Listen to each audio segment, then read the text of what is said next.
ዛሬ ጠዋት ሊፕስቲክ ተቀብተሻል። ምናልባትም ቡና ከጠጣሽ በኋላ ደግመሽ ተቀብተሽ ይሆናል። ሳታስቢው ከንፈርሽን በምላስሽ ልሰሽዋል። ይህ ማለት በየቀኑ 24 ሚሊግራም የሚመዝን ለኢንዱስትሪ አገልግሎት የሚውል ቀለማት ወደ ደም ውስጥ እየገባ ነው ማለት ነው። ይህን ቪዲዮ አይተው ከመጨረሱ በፊት ጉበቶ የመጀመሪያውን ዙር መርዝ ማጣራት ጀምረዋል። ሊፕስቲክን አብዝተው የሚጠቀሙ ሰዎች ደግሞ እስከ 87 ሚሊግራም የሚደርስ መጠን ወደ ሰውነታቸው ያስገባሉ። የዩሲ በርክሌ ተመራማሪዎች ይህ መርዝ የሚጓጓዝበትን መንገድ በሰነድ አስደግፈው አሳይተዋል።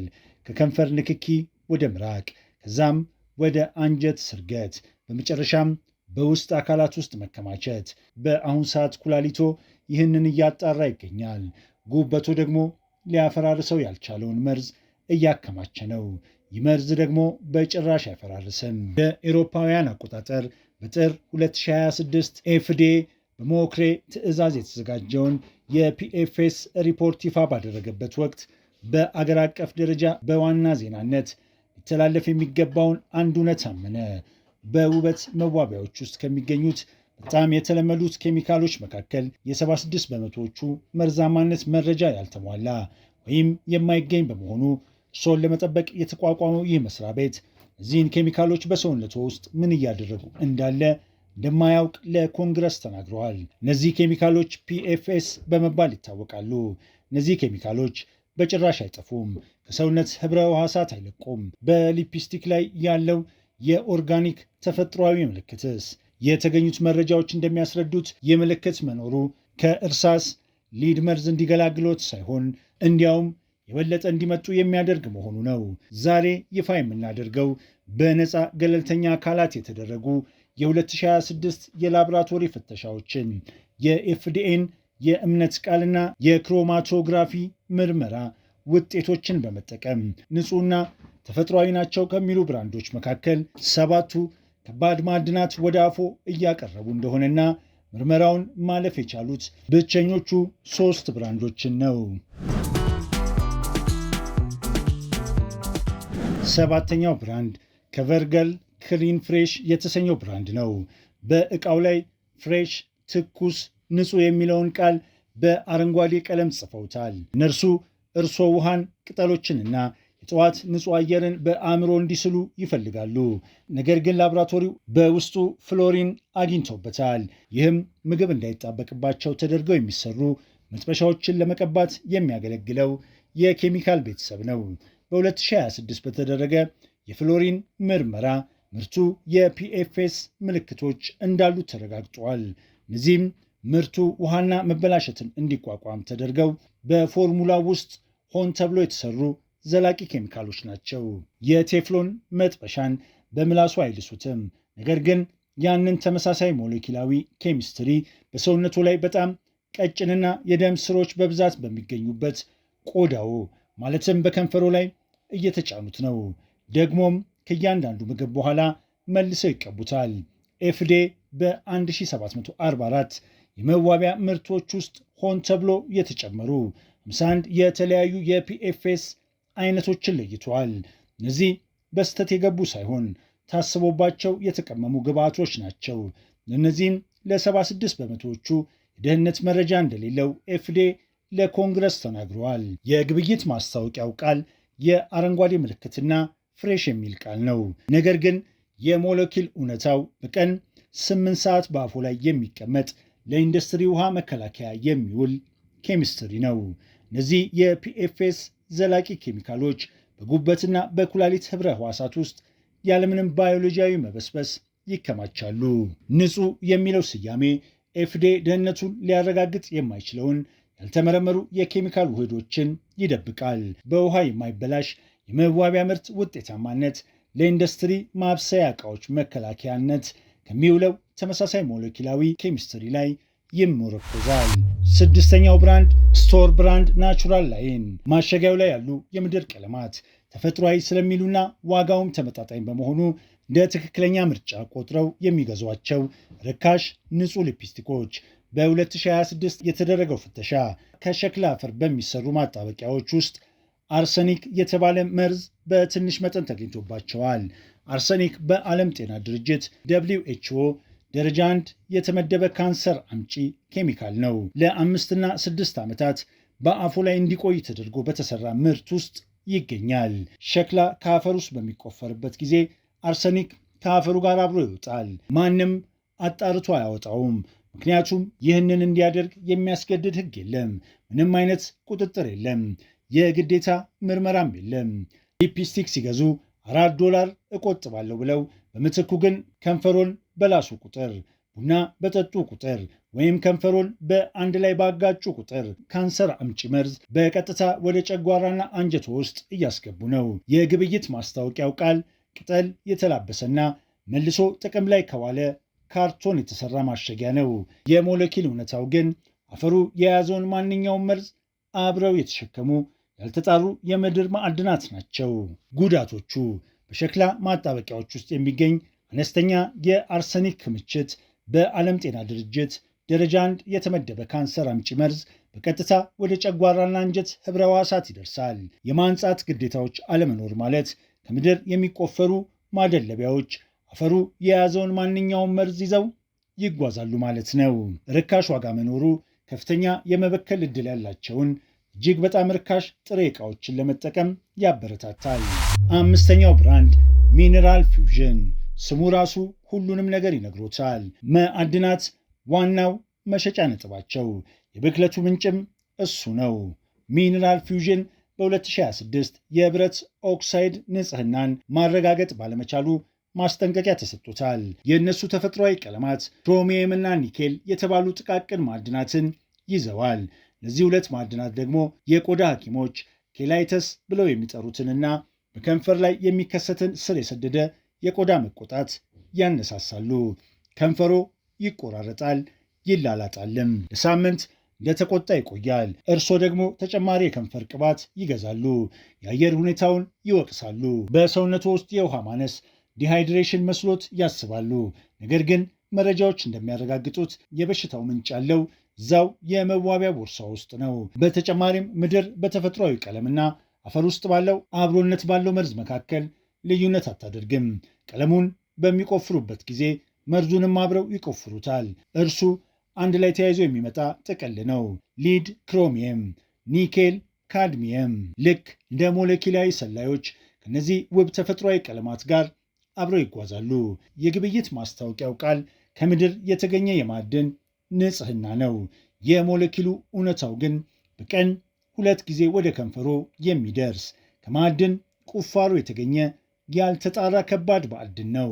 ጉዳቶቹ ክሮሚየም እና ኒኬል ስር የሰደደ የከንፈር መቆጣትን በማነሳሳት ቀጣይነት ያለው መቆራረጥን፣ መላላጥንና እብጠትን ያስከትላሉ። የብረትና ኦክሳይድ ንጽህና ጉድለቶች ከአንዱ የአፈር ክምችት ውስጥ በርካታ ተያያዥ ከባድ ማዕድናትን ያጋልጣሉ። በማዕድን ስም መሰየማቸው ከምድር የሚቆፈሩ ቀለማትን አደገኛ የሚያደርገውን ትክክለኛውን የብክለት መንገድ ይሸፍናሉ። ችግሩ የመድኃኒት መደብር ብራንዶች ብቻ ይመስሎት ከሆነ ተሳስተዋል። ምክንያቱም የሚቀጥለው ብራንድ በጣም ውድ ሲሆን ራሱን እንደ ምግብነት ደረጃ ሊያገለግል የሚችል አድርጎ ያስተዋውቃል። ነገር ግን ዋናው በውስጡ የሚገኘው በካይ ንጥረ ነገር ግን የፓርኪንሰንስ በሽታን የሚመስል የነርቭ መርዝ ነው። 4ኛው ብራንድ ባይት ቢዩቲ አሙስ ቡሽ ነው።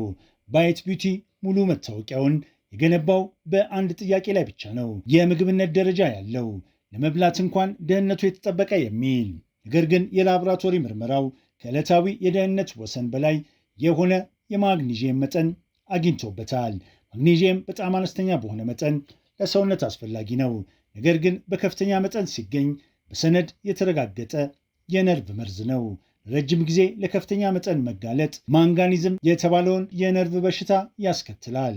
እሱም መንቀጥቀጥን፣ የእውቀት ማሽቆልቆልንና የእንቅስቃሴ ተግባራት መበላሸትን ያመጣል። ይህም ልክ እንደ ፓርኪንሰን በሽታ ተመሳሳይ ምልክት አለው።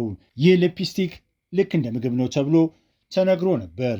ነገር ግን መረጃዎች እንደሚያስረዱት በየሚሊግራሙ በየቅባቱና ዓመታት እያለፉ ሲሄዱ እርስዎ እየተመገቡት የነበረው የነርቭ መርዝ ቦምብ ነበር። የግብይት ማስታወቂያው ቃል ለምግብ ሳህኑ እንኳን ደህንነቱ የተጠበቀ ሊፕስቲክ መሆኑን ነው። የሞሌኪሉ እውነታ ግን በእያንዳንዱ አጠቃላይ ዕለታዊ የደህንነት ወሰን የሚሰጥ የነርቭ መርዝ ነው። ጉዳቶቹ ለከፍተኛ ማንጋኒዝ በመጋለጥ ማንጋኒዝምን ያስከትላል። መንቀጥቀጥ፣ የእውቀት ማሽቆልቆልና የእንቅስቃሴ መበላሸት እንደ ምግብ ደረጃ ማስተዋወቃቸው በነርቭ መርዝ የተበከለውን ምርት ሆን ብለው ለመዋጥ አበረታተዋል። ማሸጊያው ላይ ምንም አይነት የማስጠንቀቂያ መግለጫ ሳይኖር በተለመደ አጠቃቀም ብቻ ዕለታዊ የደህንነት ወሰኖች ተሰጥቶታል። ዋጋ ከዚህ ይጠብቀኛል ብለው ካሰቡ የሚቀጥለው ብራንድ ለአንድ ቲዩብ $34 ያስከፍላል። የማህበራዊ ሚዲያ ተጽዕኖ ፈጣሪዎች ይመሰክሩለታል። በውስጡ የያዘው ዋና ግብዓት ግን በባዮሎጂያዊ መንገድ በጭንቅላቱ ህብረ ሕዋሳት ውስጥ የሚከማች ተጠርጣሪ የነርቭ መርዝ ነው። ሶስተኛው ብራንድ ከተጽዕኖ ፈጣሪዎች ጋር አጋርነት ያለውና ደህንነትና ጥራትን የሚያሳይ ውድ ዋጋ ያለው ነው። ነገር ግን በ2026 በተደረገ የክሮማቶግራፊ ምርመራ ለተፈጥሯዊ ቀለሞች ማጓጓዣ ሆኖ የሚያገለግል አልሙኒየም አሊሙና ተገኝቶበታል። አልሙኒየም በተጠርጣሪ የነርቭ መርዝነት ተመድቧል። ጥናቶች ከነርቭ ስርዓት መስተጓጎል፣ ጡት ህብረ ሕዋሳት ጣልቃ ገብነትና ከአጥንት መባከን ጋር ያያይዙታል። መንገዱን ያስተውሉ። ይህንን ሊፕስቲክ ይቀባሉ፣ ምሳውን ይበላሉ፣ ውሃ ይጠጣሉ። ሳያውቁት በሰዓት 20 ጊዜ ከንፈሮን ይልሳሉ። እያንዳንዱ ንክኪ አልሙኒየሙን ከከንፈሮ ወደ አንጀቶ ከዛም ወደ ደሞ ያስተላልፋል። ጉበቶ ይህንን በአግባቡ ሊያጣራ አይችልም። እሱም ይከማቻል በአጥንቶ ውስጥ፣ በጭንቅላቶ ህብረ ሕዋሳት ውስጥ፣ በጡቶ ህብረ ሕዋሳት ውስጥ ያለምንም ድምፅ። ለዓመታት የግብይት ማስታወቂያው ቃል የ$34 የንጹህ ውበት ኢንቨስትመንት መሆኑ ነው። የሞለኪል እውነታው ግን ከተፈጥሯዊ የቅንጦት ዕቃ ጀርባ ተደብቆ ወደ ነርቭ ስርዓቱ የሚጓጓዝ አልሙኒየም ነው። ጉዳቶቹ አልሙኒየም በየቀኑ ከከንፈሮ ወደ አንጀቶ በሚደረግ ስርገት አማካኝነት በጭንቅላትና በጡት ህብረ ሕዋሳት ውስጥ ይከማቻል። ከፍተኛ የንጹህ ውበት ዋጋ መኖሩ የተመደበ የነርቭ መርዝን እያቀረበ የሐሰት ደህንነት ስሜትን ይፈጥራል። በከፍተኛ የአልሙኒየም መጋለጥ ምክንያት የሚመጣ የአጥንት መባከን ሳይታወቅ ለዓመታት ይቀጥላል። ሁለተኛው ብራንድ በርትስ ቢስ ሊፕ ሺመርስ። በርትስ ቢስ ራሱን 99% ተፈጥሯዊ እንደሆነ አድርጎ ያስተዋውቃል። እናቶች የሚሰጡን የህፃናት ሐኪሞች ፈጽሞ የማይጠረጥሩትና ደህንነቱ የተጠበቀ የሚመስል ብራንድ። ምክንያቱም ማሸጊያው ላይ ተስማሚ የንብ ምስል አለበት። ነገር ግን በ2026 በደማቅ የከፈን ማቅለሚያዎቻቸው ውስጥ ከምድር በሚቆፈሩ ማዕድናት ላይ የተደረገው ፍተሻ የእርሳስ ሊድ እና የካድሚየም ቅሪቶችን አግኝቶባቸዋል። ለሊድ መጋለጥ ምንም አይነት አስተማማኝ ወይም ምንም ጉዳት የሌለው የደህንነት መጠን የለም፣ በፍጹም ዜሮ ነው። የአውሮፓ ህብረት በመዋቢያዎች ውስጥ እንዳይካተት ሙሉ በሙሉ አግዶታል። አሜሪካ ግን አላገደችውም። እርሳስ ሊድ በአጥንቶ ውስጥ ይከማቻል፣ ዛም ለ10 ዓመታት ይቆያል። በተጨማሪም የኩላሊት የማጣራት አቅም ይጎዳል። በአዋቂዎች ላይ የእውቀት ተግባር ያዳክማል። የእናታቸውን የመዋቢያ ቦርሳ ከፍተው ያንን የከንፈር ማቅለሚያ በሚቀቡ ህፃናት ላይ ግን እጅግ አጥፊና የማይመለስ ነው። ካድሚየም ኩላሊትንና ጉበትን የሚያጠቃ ካንሰር አምጪ ኬሚካል ነው። እነዚህ አካላት ደግሞ እርስዎ የሚውጡትን እያንዳንዱን ሚሊግራም ሊፕስቲክ የሚያጣሩ አካላት ናቸው። የግብይት ማስታወቂያው ቃል ማሸጊያው ላይ ያለ የንብ ምስልና 99% ተፈጥሯዊ የሚል ጽሑፍ ነው። የሞለኪል እውነታው ግን በመላው የአውሮፓ ህብረት የታገዱ ሁለት ማዕድናትን ጨምሮ 99% ያልተጣሩ የምድር በካይ ንጥረ ነገሮች ናቸው። እርሳስ ምንም አይነት አስተማማኝ የመጋለጫ ወሰን የለውም። በአጥንት ውስጥ በመከማቸት ለ10 ዓመታት የሚቆይ የኩላሊት ጭንቅላት ጉዳት ያመጣል። ካድሚየም የተዋጠ ሊፕስቲክ በሚፈጭበት ኩላሊትና ጉበት ላይ ጥቃት የሚሰነዝር የተረጋገጠ ካንሰር አምጪ ኬሚካል ነው። የእናቶቻቸውን መዋቢያ የሚጠቀሙ ህፃናት በሊድ ስርገት ምክንያት የማይመለስ የእውቀት መጓደል ጉዳት ይጋፈጣሉ። አንደኛው ብራንድ ፓት ማክግራዝ የመዋቢያዎች እናት የታዋቂ ሰዎች ትብብር የፋሽን ሳምንት ልዩ ምርት ለአንድ ቲዩብ $38 ውድ ዋጋ መኖሩ ደህንነትን እንደሚያረጋግጥ ያምናሉ።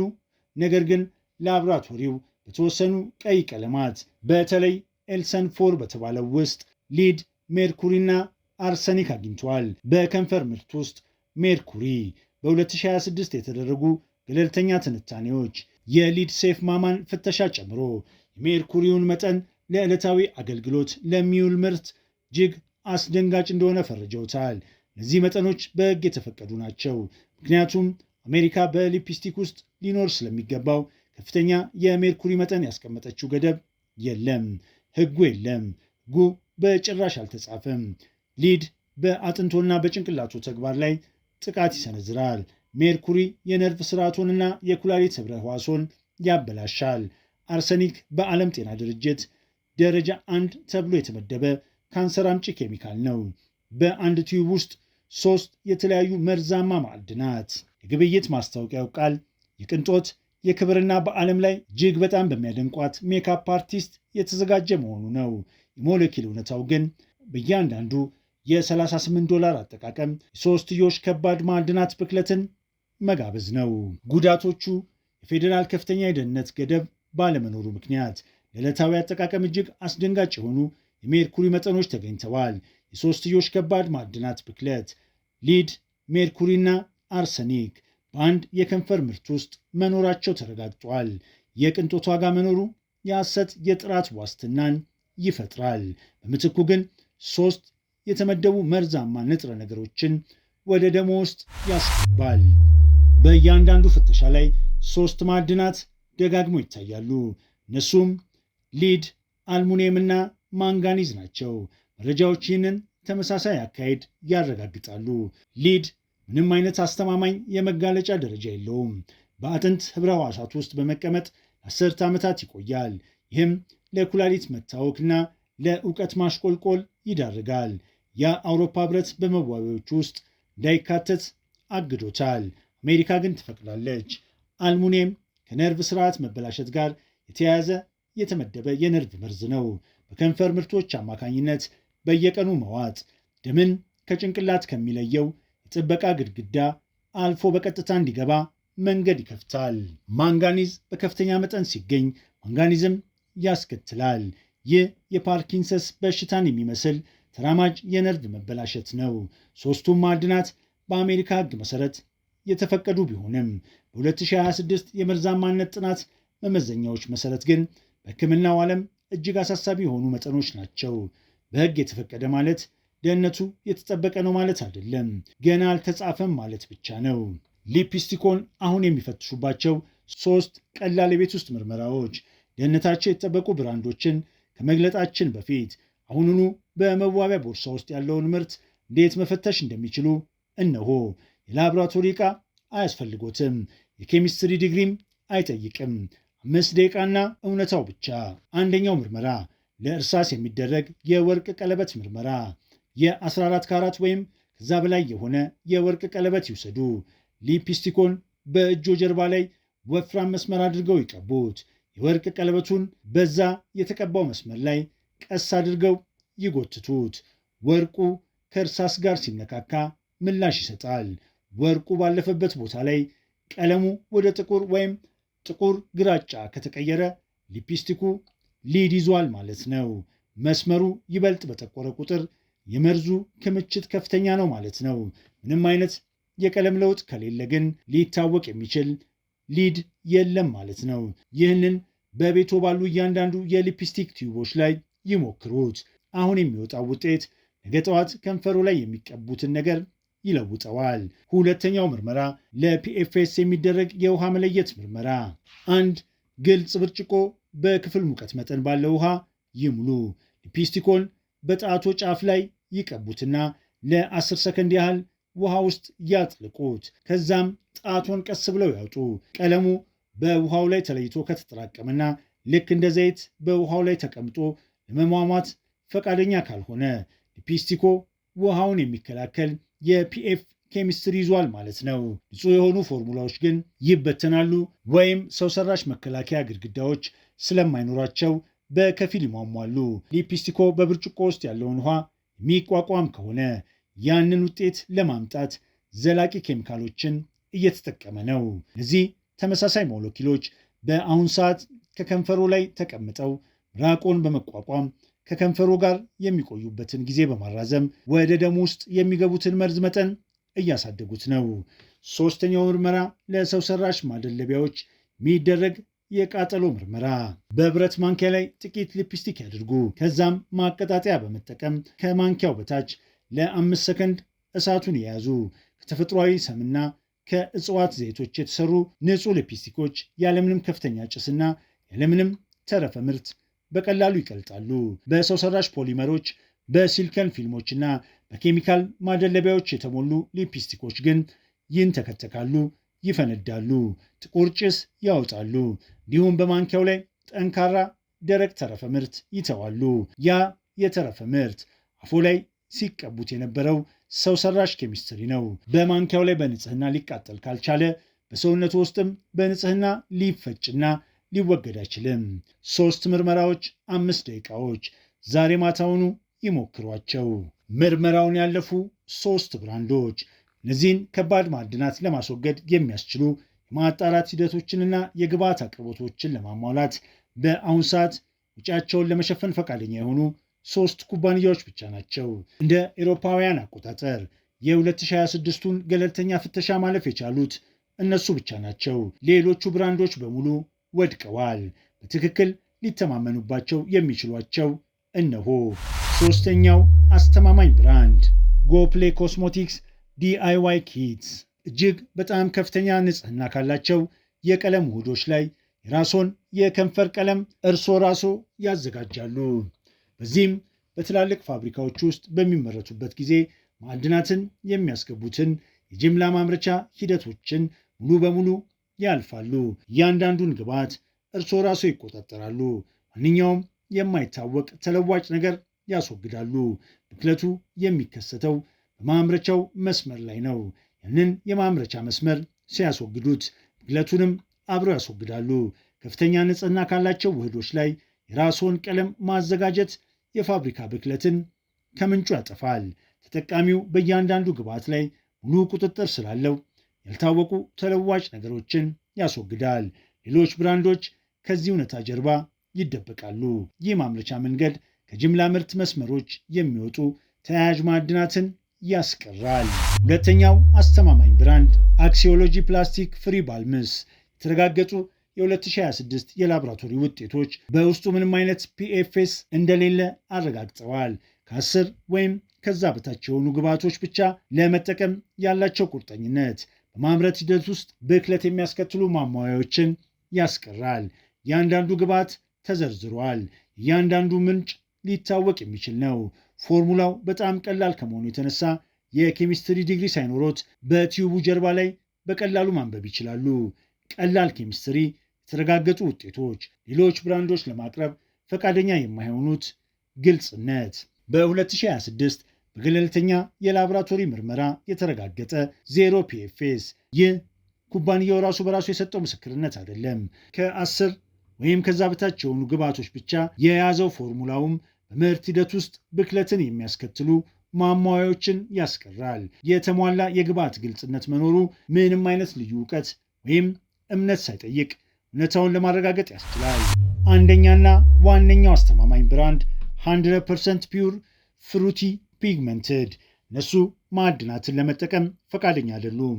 ቀለማቸውን የሚያገኙት ከፍራፍሬና ከአትክልት ማቅለሚያዎች ነው። ብሉቤሪ፣ ራስቤሪና ሮማን የ2026 የላቦራቶሪ ውጤቶች በውስጡ ምንም አይነት እርሳስ፣ ምንም አይነት ሊድና አልሙኒየም እንደሌለው አረጋግጠዋል። ሳይንሱ በጣም ቀላል ነው። ፍራፍሬዎች ከከባድ ማዕድናት ጋር በአንድ አይነት መሬታዊ ክምችት ውስጥ አይበቅሉም። ምንም አይነት የማዕድን ቁፋሮ ስለሌለ ተያይዘውም የሚመጡ መርዛማ ንጥረ ነገሮች የሉም።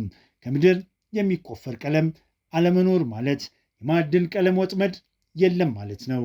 ከአፈር የሚወጣ የብክለት መንገድ ስለሌለ ሊድ፣ ካድሚየም፣ ክሮሚየም ወይም ኒኬል አይኖሩም። ችግሩን የፈቱት መነሻ የሆነውን ግብዓት ለመጠቀም ፈቃደኛ ባለመሆን ነው።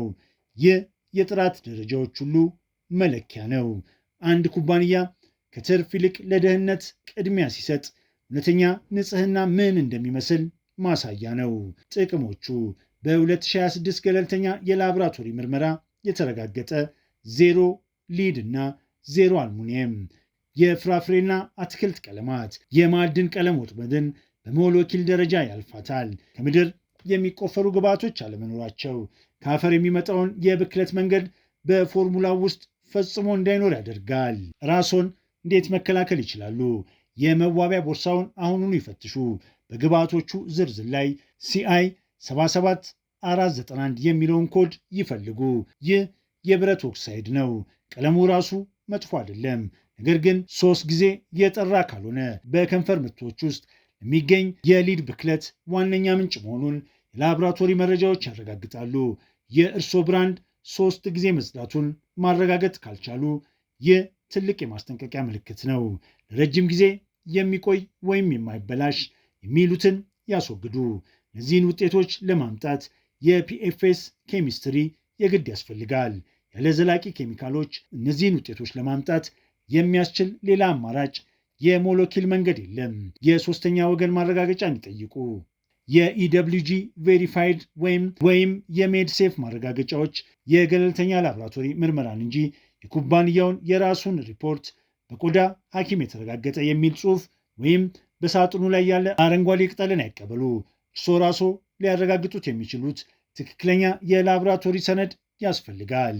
ማጠቃለያ፣ በፊቶ ላይ በጣም መርዛማ ንጥረ ነገሮችን ሊያመጣ በሚችለው ቆዳዎ በከንፈሮ ላይ ሊድ፣ ሜርኩሪ፣ አልሙኒየም፣ አርሰኒክና ፒኤፍኤስ እያደረሱ በሌላ በኩል ግን ኦርጋኒክና ንጹህ የሚሉ ስሞችን እንደ ጦር መሳሪያ የሚጠቀሙ 7 ብራንዶች አሉ።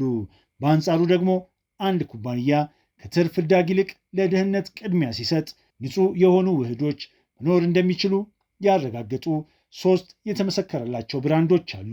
ኤፍዲኤ ራሱ ደህንነትን ዋስትና ለመስጠት የሚያስችል በቂ መረጃ እንደሌለው አምኗል። ቁጥጥር የለም፣ ሕጉም ፈጽሞ አልተጻፈም። እነሱ መረጃዎችን በሚሰበስቡበት በዚህ ሰዓት እርሶ ግን የላቦራቶሪ መሞከሪያ ዕቃ ሆነዋል። ዛሬውኑ በተረጋገጡና አስተማማኝ በሆኑ አማራጮች ይተኩ። የነርቭ ስርዓቶ በእነሱ ላይ የተመሰረተ ነው። ሆርሞኖቹ በእነሱ ላይ የተመሰረቱ ናቸው። የረጅም ጊዜ የካንሰር ተጋላጭነቶ በእነሱ ላይ የተመሰረተ ነው። ተጨማሪ ቪዲዮዎችን ለማግኘት ሰብስክራይብ ያድርጉ። ከብራንዶቹ መካከል የትኛው ይበልጥ እንዳስደነገጦት በኮሜንት መስጫው ላይ ንገሩኝ። ማታለሉ በከንፈሩ ላይ ብቻ አያበቃም። የመዋቢያ ጠረጴዛውን ይፈትሹ። ማሸጊያው ላይ ያሉትን ምልክቶች በደንብ ይመልከቱ። ምክንያቱም ነገ ጠዋት እንደገና ሊፕስቲኮን ይቀባሉ። ብቸኛው ጥያቄ እውነቱን ለመናገር ወደ ውስጥ እየዋጡ ያሉት ምንድን ነው?